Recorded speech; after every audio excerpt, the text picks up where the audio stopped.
உங்களுக்கு நீங்க பணியில இருந்திருப்பீங்கன்னு நினைக்கிறேன். உங்களுக்கு எத்தனை மணிக்கு இந்த தகவல் தெரிஞ்சது? என்ன சொன்னாங்க ஐயா? சார் வீட்லயும் பிள்ளையும் போயிருந்தது ஒரு தகவலும் தெரியல சார். கூட்ட நெரிசல் இருந்தாங்க. உடனே போன் பண்ண நாட்டு வச்சிருந்து அப்புறம் போன் பண்ண எடுத்தாங்க. எப்ப நான் கூட்டத்தில் இருக்கிறேன் வந்துடுறேன் அப்படின்னாங்க. இந்த விஜய் வந்ததுக்கு அப்புறம் பார்த்துட்டு வந்துடுறேன்னு சொன்னாங்க. அதுக்கப்புறம் விஜய் வந்ததுக்கு அப்புறம் தான் செல்லு எடுக்கல, ஒன்றும் எடுக்கல. அதுக்கப்புறம் சரி நீ வீட்டுக்கு போ, வாய்ஸ் மெசேஜ் போட்டுட்டுவாங்க, நீ நான் பார்த்துட்டு வந்துடுறேன், நீங்க வீட்டுக்கு போங்கன்னு. எனக்கு மனசு கேட்க மாட்டாம பைபாஸில் வந்துட்டு எதுக்கு இன்னொரு தடவை ஃபோன் பண்ணி கேட்கலான்னு கேட்டேன். ஒரு மேடம் எடுத்து பேசினாங்க. என்னங்க நீங்க பேசுறீங்கன்னா செல்லை விட்டுட்டு போயிட்டாங்கப்பா அப்படின்னா. எங்கெங்க போயிட்டாங்க அப்படின்னு.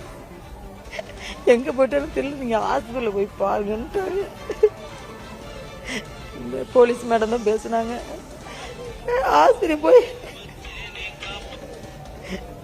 கேட்டு போட்டோவை காமிச்சேன். இங்க இல்லப்பா ஜிஹெச் போயிட்டாங்க. ஜிஹெச்ல தான் என்னன்னு வந்து பார்த்தா இங்க இல்ல ஆயிடுச்சு. பிள்ளை போயிடுச்சு.